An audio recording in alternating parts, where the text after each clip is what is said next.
Baiklah, sebelum mulai pembelajaran kita pada hari ini, kita baca terlebih dahulu bahasa. Itu akan menghasilkan dengan itu banyak bangku yang kosong, banyak yang tidak berangkat ya? Iya.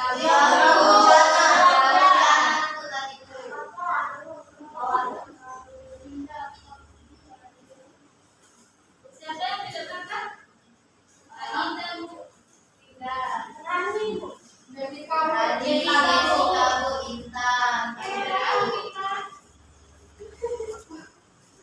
Kita hari ini datang.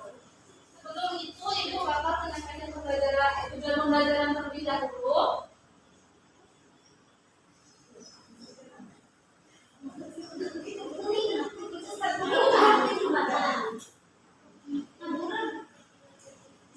Boleh tolong yang kecil ibu tidak bisa memperbaiki.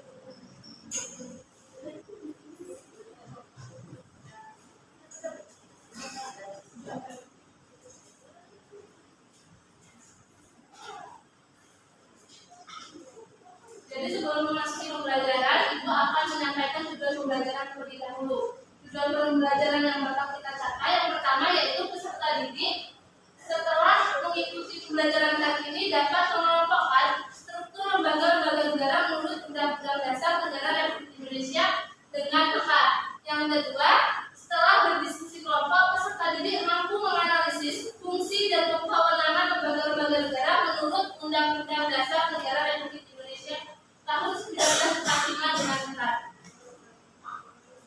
Nah, sebelum ibu menjelaskan lebih lanjut mengenai apa itu lembaga-lembaga negara, di sini siapa yang tahu apa sih lembaga-lembaga negara yang ada di Indonesia?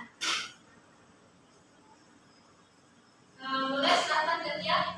Lembaga-lembaga negara Indonesia di Indonesia itu ada banyak ada lembaga legislatif, eksekutif, dan lembaga pendidikan. Ada yang ingin memberikan jawab lagi? Saya Bu. Ya, silakan. Mengenai struktur lembaga legislatif itu ada MPR, DPR, DPR dan DPRD. Lembaga eksekutif itu ada presiden dan wakil presiden serta menteri-menterinya. Lembaga yudikatif ada MA, MK dan KY Bu. Oke, benar ya apa yang disampaikan sama kedua teman kalian tadi. Coba kasih aplaus dulu. Ibu ada sedikit hadiah untuk mereka. Jadi benar apa yang disampaikan kedua teman kalian tadi, bahwasanya lembaga-lembaga negara tadi ada lembaga eksekutif, lembaga legislatif, dan ada lembaga yudikatif. Nah, lembaga legislatif sendiri di sini ada MPR, DPD, dan DPRD. MPR itu sendiri sebelum adanya amandemen undang-undang yaitu memiliki kedudukan yang lebih tinggi. Tetapi setelah adanya amandemen, semua lembaga ini kedudukannya sama atau tidak ada yang namanya lembaga tertinggi. Dan lembaga-lembaga negara ini menganut sistem check and balance, yang artinya mereka tuh harus memiliki saling keterkaitan, tidak bisa berjalan sendiri meskipun mereka itu terpilah-pilah. Ada yang lembaga legislatif, ada lembaga eksekutif, ada lembaga yudikatif, seperti itu. Untuk yang ibu tampilkan di sini, ini lembaga-lembaga negara yang di tingkat pusat. Di tingkat daerah kita akan belajar di depan. Yang pertama itu ada MPR. Apa sih fungsi dan tugas dari MPR sendiri? Nah, MPR sendiri yaitu anggotanya dipilih dari DPR dan DPRD, di mana terdapat pada pasal 2 Undang-Undang 1945. Anggota MPR berjumlah 550 anggota. Nah, tugas dan kewenangannya sendiri yaitu mengubah dan menetapkan undang-undang, melantik presiden dan wakil presiden, dan memberhentikan presiden dan wakil presiden. Yang kedua yaitu ada DPR atau Dewan Perwakilan Rakyat. Anggota DPR ini dipilih melalui pemilu seperti presiden. Presiden juga dipilih melalui pemilu. Nah, fungsi dari DPR ini sendiri yaitu ada fungsi legislasi, fungsi anggaran, dan fungsi pengawasan. Nah, fungsi legislasi ini berhubungan sama terkait dengan ini, mereka merancang, membuat dan membuat undang itu, atau mereka masuk ke fungsi legislasi. Sedangkan fungsi anggaran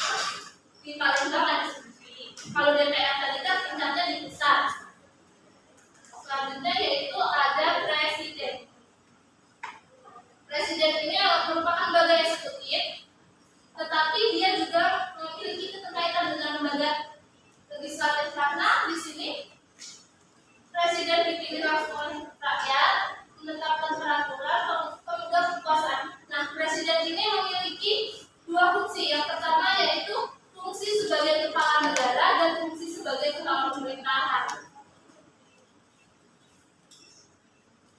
Selanjutnya ada Mahkamah Agung. Nah, Mahkamah Agung ini merupakan bagian dari lembaga yudikatif atau lembaga kehakiman yang dimana ia memiliki kekuasaan kehakiman di samping Mahkamah Konstitusi.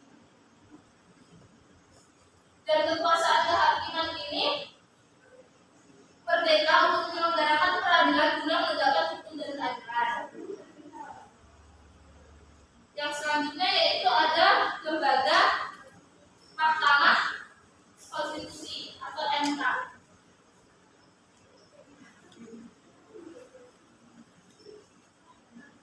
MK ini juga merupakan lembaga kehakiman di mana dia itu mengadili pada tingkat pertama, yaitu pada tingkat pertama artinya pada pengadilan tertinggi. Yang kedua yaitu memutus sengketa kewenangan lembaga negara, memutus pembubaran partai politik, memutus hasil perselisihan tentang pemilu, memberikan putusan atas pendapat DPR mengenai pelanggaran presiden atau wakil presiden menurut undang-undang. Jadi kalau presiden dan wakil presiden ini melakukan pelanggaran dan memberikan putusan atas pendapat DPR ini adalah Mahkamah Konstitusi. Yang selanjutnya yaitu ada KY. Nah, KY ini juga merupakan dia masuk ke lembaga yudikatif, tetapi KY ini juga termasuk ke lembaga independen. Jadi KY ini tuh dia merupakan lembaga kehakiman juga, akan tetapi dia ini tidak bisa dipengaruhi atau tidak bisa di bawah tekanan dari lembaga lain. Jadi dia harus bisa berdiri sendiri.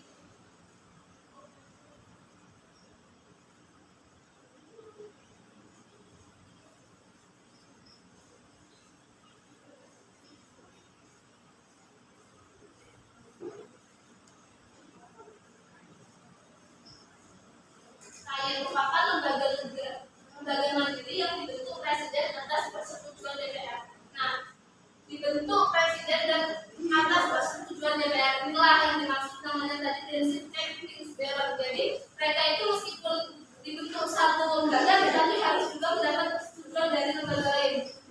Terus kalau KY ini berwenang mengusulkan pengangkatan hakim agung serta menjaga mendapat kehormatan peluhuran martabat dan perilaku hakim. Dari materi yang telah disampaikan ada yang ingin ditanyakan? Ada Bu. Jadi kalau misalnya Ibu kasih penugasan, sudah pasti bisa jawab ya. Insyaallah.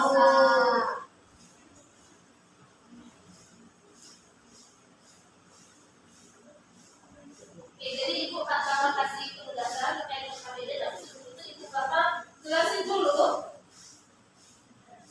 KPD apa yang bakal kalian isi? Baik Bu.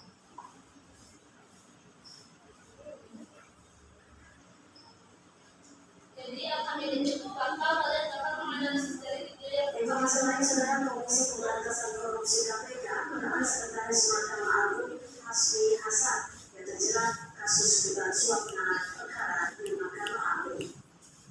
Hasbi Hasan ditahan KPK setelah menjalani pemeriksaan lebih dari 6 jam sebagai tersangka kasus suap penanganan perkara di Mahkamah Agung. Sekretaris MA Hasbi Hasan diduga ikut serta menerima suap untuk membantu penanganan perkara di Mahkamah Agung.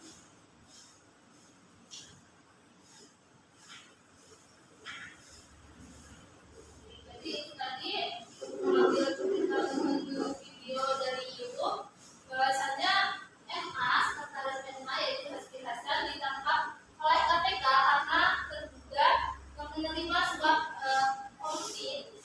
Nah, jadi di MA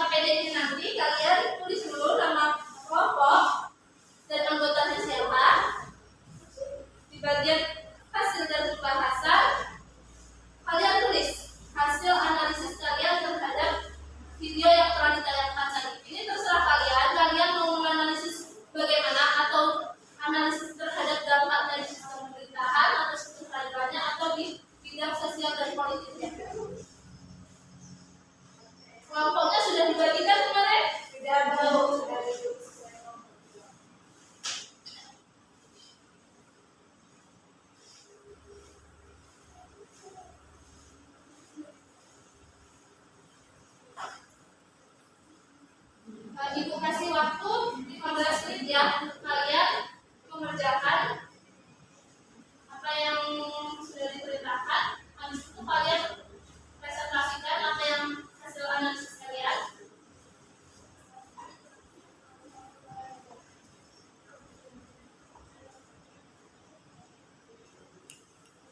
Oke, udah pada selesai belum nih? Sudah. Siapa yang ingin maju terlebih dahulu? Oke, silakan dulu. Dulu tambahkan kelompok berapa? Nomor 1. Oke, baik. Saya kelompok dari kelompok 1 ingin menyampaikan apa yang dikaji dari kelompok kami. Jadi hasil yang dikaji dari kelompok kami terhadap dampak terhadap sistem peradilan, di mana kasus dugaan suap yang melibatkan sekretaris Mahkamah Agung Hasbi Hasan berpotensi memberikan dampak serius terhadap sistem peradilan Indonesia. Terkait dengan hal ini ada beberapa aspek yang dapat dianalisis. Yang pertama, ketidakpercayaan publik. Kasus korupsi di Mahkamah Agung bisa menciptakan ketidakpercayaan masyarakat terhadap lembaga peradilan. Kepercayaannya rapuh terhadap sistem peradilan dapat mengancam integritas dan otoritas Mahkamah Agung. Yang kedua, kualitas keputusan hukum. Adanya suap dalam lingkungan Mahkamah Agung dapat merusak kualitas keputusan hukum. Jika terbukti benar, dapat dikhawatirkan bahwa putusan-putusan yang diberikan oleh lembaga ini tidak lagi didasarkan pada prinsip-prinsip keadilan, melainkan oleh pengaruh dan kepentingan pribadi. Yang ketiga, reformasi peradilan. Skandal ini juga bisa menjadi momentum bagi reformasi peradilan. Pemerintah dan pemangku kepentingan terkait harus mempertimbangkan perubahan dalam sistem peradilan, termasuk peningkatan pada transparansi, akuntabilitas, dan mekanisme pencegahan korupsi di lingkungan peradilan. Dan yang terakhir itu pemberantasan korupsi. Kasus ini juga menunjukkan perlunya pemberantasan korupsi di sektor peradilan. Langkah-langkah tegas perlu diambil untuk memberikan sinyal bahwa tindakan korupsi tidak akan ditoleransi, bahkan di institusi tertinggi seperti Mahkamah. Saja boleh komentar. Ada yang ingin menanggapi dari apa yang disampaikan oleh anggota kelompok 1? Belum ada. Oke, kita beri tepuk tangan dulu untuk kelompok 1. Silakan duduk kembali. Selanjutnya, kelompok siapa yang ingin maju? Oke, silakan Dewi. Dewi dari kelompok 2.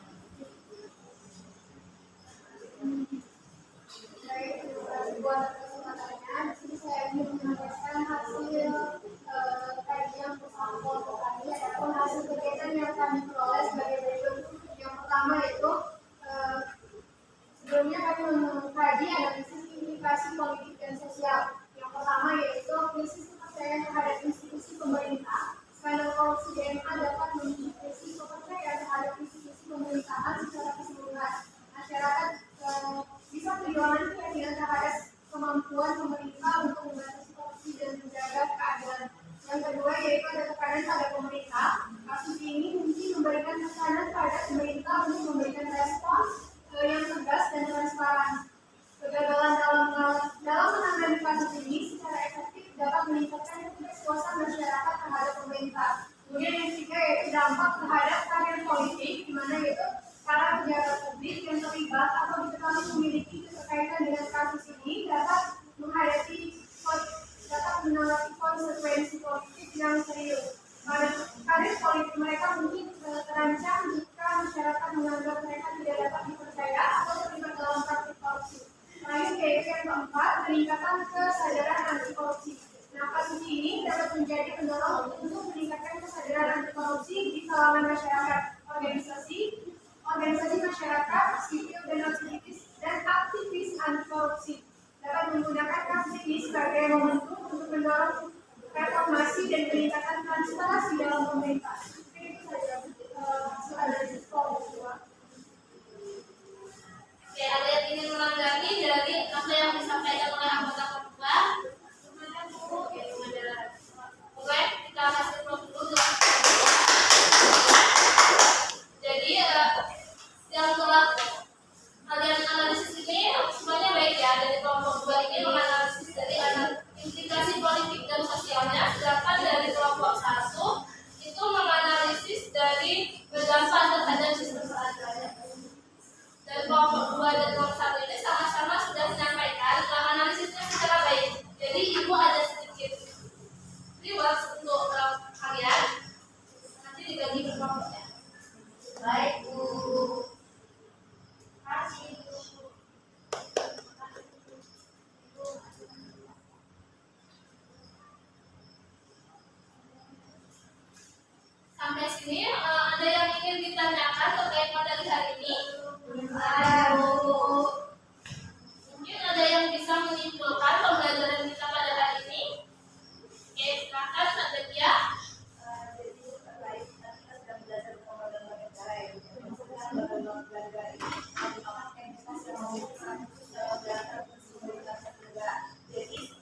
dijelaskan tadi terkait dengan eksekutif, legislatif, yudikatif.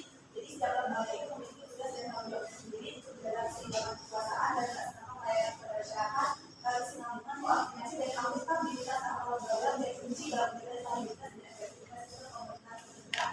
Yang ada itu tadi, dan dia sangat penting dalam lembaga negara. Bagus apa yang disampaikan Najatya tadi, berarti Najatya sudah menyimak pembelajaran kita hari ini dengan baik. Nah, untuk penugasan individu, selanjutnya silakan kalian buka buku paketnya halaman 56. Di situ sudah ada 5 soal, nanti kalian kerjakan dan dikumpulkan pada minggu depan. Baik, Bu.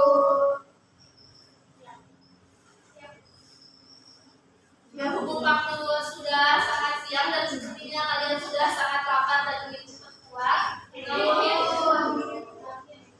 Silakan untuk ketua kelas memimpin doa terlebih dahulu. Baiklah, sebelum menutup pembelajaran kita pada hari ini, kita berdoa terlebih dahulu kepada Allah. Sudah selesai. Wassalamualaikum warahmatullahi wabarakatuh. Waalaikumsalam warahmatullahi wabarakatuh. Terima kasih, Bu. Langsung pulang ya, jangan mampir-mampir dulu. Baik, Bu. Baik, Bu.